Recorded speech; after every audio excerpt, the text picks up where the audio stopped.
স্বপ্ন আর বাস্তবের মধ্যে পার্থক্য কোথায় জানেন? স্বপ্ন আমাদের দুর্বল করে দেয়, আবার সেই সাথে স্বপ্ন আমাদের আশাও জাগায়। স্বপ্ন তো দুর্বল করে তখনই যখন আপনি আপনার মূল্যবান সময়টায় স্বপ্ন দেখে দেখে অতিবাহিত করবেন। আমরা স্বপ্ন দেখি রাতে, কিন্তু যদি আপনি জেগে জেগে দিবা স্বপ্ন দেখেন তাহলে তো সেটা আপনার জন্য ক্ষতিকর। কি ভুল বললাম কিছু? তাই স্বপ্ন দেখুন এবং সেই স্বপ্নকে বাস্তবায়িত করার জন্য উঠে পড়ে লাগুন। আলেয়া আর বাস্তবের মধ্যে অনেক পার্থক্য আছে। আমরা অনেকেই তেলা মাথায় তেল দেওয়া পছন্দ করি। যে আপনাকে পাত্তা দেয় না, যে আপনাকে গুরুত্ব দেয় না, আপনি তার পেছনে পড়ছেন, তাকে পাওয়ার জন্য মরিয়া হয়ে উঠছেন।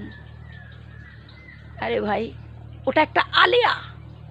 হাজার গুরুত্ব দেওয়ার পরও, হাজার যত্নের পরও যে মানুষটা আপনার দিকে ফিরেও চায় না, যে ভালোবাসার মর্যাদা দিতে জানে না, সরে আসুন সেখান থেকে।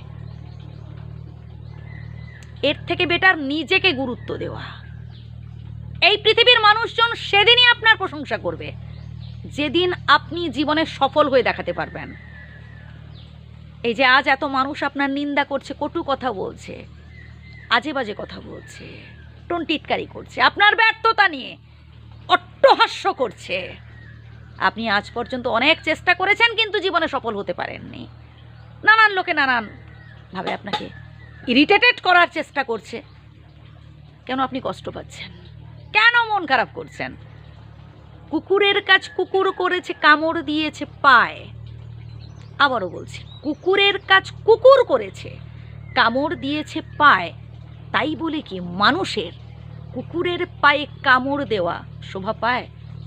ভাই, যে মানুষটা খারাপ চরিত্রের, যে মানুষটার স্বভাবটাই হচ্ছে সমালোচনা করা, আপনার ক্ষতি করা, তো তার কাজ তো সে করবেই। কিন্তু আপনি যদি তাকে নিয়েই শুধু ভাবেন বা ভয় পান বা এটা ভাবেন যে আমিও তার ক্ষতি করে দেব, আমি বলবো ভুল করবেন। আপনার একটাই লক্ষ্য, আপনার এখন একটাই স্বপ্ন যে জীবনে সফল হব কিভাবে। তাই কঠোর পরিশ্রম করুন, পরিকল্পনা মাফিক কাজ করুন, হাল ছাড়বেন না। আমি বারবার বলি প্রত্যেকটা ভিডিওতে যে হাল ছাড়বেন না বন্ধু। যতদিন না জীবনে জিততে পারছেন, জীবনে সফল হতে পারছেন, লোকের কথা নয়, নিজের কথাটা শুনুন। মন কি বলছে, অন্তর কি চাইছে, এবং সামনের দিকে এগিয়ে যান। এই জীবনটা এনজয় করার জন্য, ভালো কিছু পাওয়ার জন্য, চোখের জল ফেলার জন্য নয় বন্ধু। ওইসব সমালোচক, ওইসব নিন্দুকদের কথা শুনে নিজেকে ডিমোটিভেট করার জন্য তো নয়। ভালো থাকবেন, সুস্থ থাকবেন।